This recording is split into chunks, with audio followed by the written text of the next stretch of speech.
যে আহলাদি শেখেরা জিহাদ নিয়ে কোনো বক্তব্য দেয় না, এটা একটা মিথ্যা প্রচার।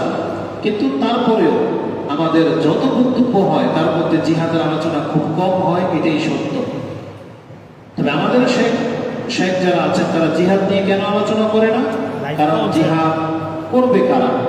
আমরা তো আগে নিজেরা মুসলিমই হইতে পারলাম না। একটু আগে যে আমাদের ভাই যে বক্তব্য করতেছিলেন, মূলত উনি বারবার একটা শব্দ ব্যবহার করতেছিলেন যে সালাত করে না সে কিসের যুবক? যুবক মানিত হলো সে ইসলামিক বিধিবিধানগুলো মেনে চলবে। আসলে ওখানে শব্দটা যুবক বলাটা ঠিক হয় নাই। যুবক না, বলতে হবে যে আকলওয়ালা, মানে যার আকল আছে, আকল। যুবক বললে তো এটা একটা শ্রেণীতে চলে গেল। কিন্তু যেই ব্যক্তি সুস্থ নিজেকে দাবি করবে, আকলওয়ালা দাবি করবে, সে কে? যে নামাজ পড়ে, যে ইসলামের বিধান মানে। তার মানে যে ব্যক্তি বিছানায় ঘুমায় তার মানে আকল নাই। যেমন এই বাচ্চারা, ওর প্রাণ আছে, বডি আছে, কিন্তু আকল নাই, এখনো ওই তামিজ হয়নি, এই জন্য ও ভেদাভেদ বুঝে না।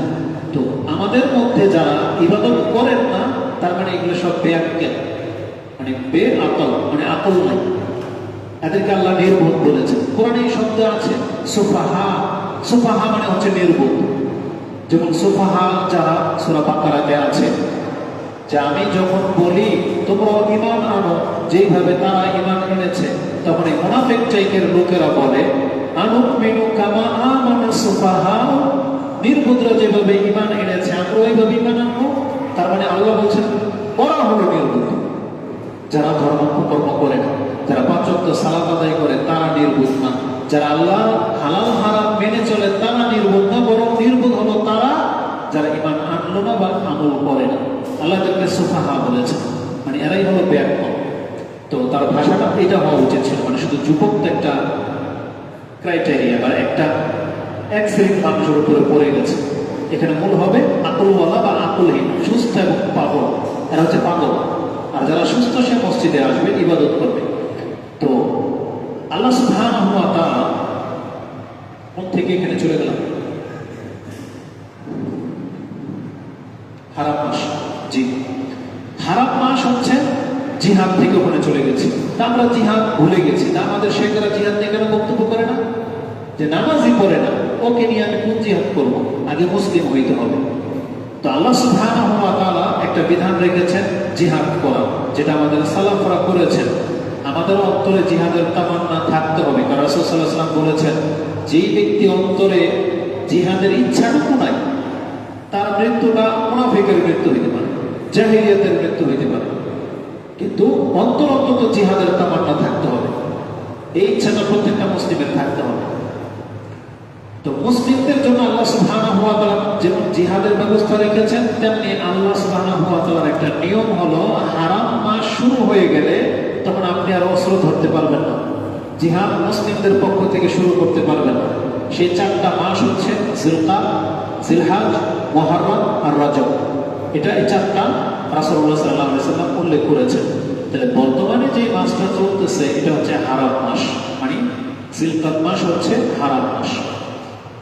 এই মাসের আরেকটি মর্যাদা হলো এটা হচ্ছে আশহুরুল হজ, হজের মাস। হজের মাস তিনটি, শাওয়াল, জিলকাদ আর জিলহজের প্রথম 10 দিন। কারণ হজ করতে গেলে আপনাকে এই সময়ের মধ্যেই নিয়ত করতে হবে বা আপনি ঘর থেকে বের হইতে হবে। কে বুঝতে হবে কবে? অন্তত পক্ষে আরাফার দিন। আরাফার দিন যদি কোনো ব্যক্তি আরাফার ময়দানে পৌঁছতে পারে তাহলে তার হজ গণ্য হয়ে যাবে। কিন্তু আরাফার পরের দিন যদি গিয়ে পৌঁছে তার হজ গণ্য হবে না, বাতিল হয়ে যাবে। তাকে আবার গিয়ে হজ করতে হবে। তো জিলহজের প্রথম 10 দিন হচ্ছে হজের মাস। তাই জিলকাদ মাস হচ্ছে হারাম মাস এবং হজের মাস। আর আপনারা জানেন যারা হজ করবে তারা অলরেডি মক্কার উদ্দেশ্যে রওনা হয়ে গেছেন, এবং যারা বাকি আছেন তারা হয়তো 2 দিনের মধ্যেই রওনা হয়ে যাবে। তো যারা হজে গেছে আমরা তাদের জন্য দোয়া করি, আল্লাহ যেন তাদের হজকে কবুল করে। আমরা যারা এখনো হজ করতে পারিনি, আল্লাহ যেন আমাদেরকে তৌফিক দান করেন যাতে তার ঘরের জিয়ারত আমরা করতে পারি। এটা আমি। তা আমরা হারাম মাস সম্পর্কে আর বেশি লম্বা-চড়া কথা বলবো না। আমাদের সামনে এর থেকে গুরুত্বপূর্ণ আরেকটি সময় আসতে যাচ্ছে, সেটা হচ্ছে জিলহজ মাস। আজকে যতদূর আমরা চাঁদকে হিসাব রাখি সে অনুযায়ী আমার কাছে মনে হয় যে আজকে 27শে জিলহজ, চাঁদ উঠে গেছে। যদিও বাংলাদেশের ক্যালেন্ডার হিসেবে দেখলাম যে আজকে 26শে জিলহজ তারা গণনা করেছে। তার মানে এই বছর আমরা সৌদি আরবের 2 দিন পেছনে আছি, যেটা উচিত হয়নি। অবশ্যই তাদেরকে খুব গুরুত্বের সাথে চাঁদ দেখা দরকার ছিল এবং সূক্ষ্মভাবে বিচার করা দরকার আছে। কারণ কি, আরবি মাস পরপর 30 হয় না। আপনারা মনে আছে রমজান মাস কয়টা ছিল? রমজান মাস কয় দিন গেছে বলেন এবছর? 30 দিন। তাহলে নিয়ম তারপরে 29 হওয়ার কথা, মানে আরবি 30 দিনের পর 29 দিনের মাসটাই বেশি আসে যতটা আমরা দেখেছি। তো সেই হিসেবে শাওয়াল মাস 29 হওয়ার কথা ছিল, যেটা সৌদি আরবে ঠিকই 29 দিনে চাঁদ উঠে গেছে, কিন্তু আমাদের দেশে 29 দিনে তারা চাঁদ দেখেনি, তাই 30 দিন গণনা করেছে। তার মানে আমরা সৌদি আরব থেকে 2 দিন পেছনে আছি। আমরা রমজান মাসও 30 দিন গণনা করেছি, শাওয়াল মাসও 30 দিন গণনা করেছি। তার মানে আমরা সৌদি আরব থেকে 2 দিন পেছনে আছি। আজকে সৌদি আরবে 28 তারিখ, তাহলে সেই হিসাবে আজকে আমাদের বাংলাদেশে 27 তারিখ হওয়ার কথা, কিন্তু বাংলাদেশের ক্যালেন্ডারে 26 তারিখ গণনা করা হয়েছে। এখন চাপ উঠলে বোঝা যাবে যে আমরা কি মাস 28-এ পুরো করে ফেলি না 29 দিন হয়, তা আল্লাহ ভালো জানে, দেখা যাবে।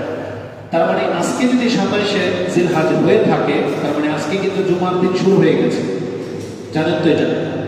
আজকে আমাদের হিসাবে বৃহস্পতিবার, কিন্তু আরবি হিসাবে কি ইয়মুল জুমা, জুমার রাত শুরু হয়ে গেছে। তার মানে 27শে জিলহজ। তার মানে 28 আর 29 2 দিন বাকি আছে, তারপরেই শুরু হয়ে যাবে জিলহজ। এই জন্য আমাদের জন্য এই সময়টা অত্যন্ত গুরুত্বপূর্ণ।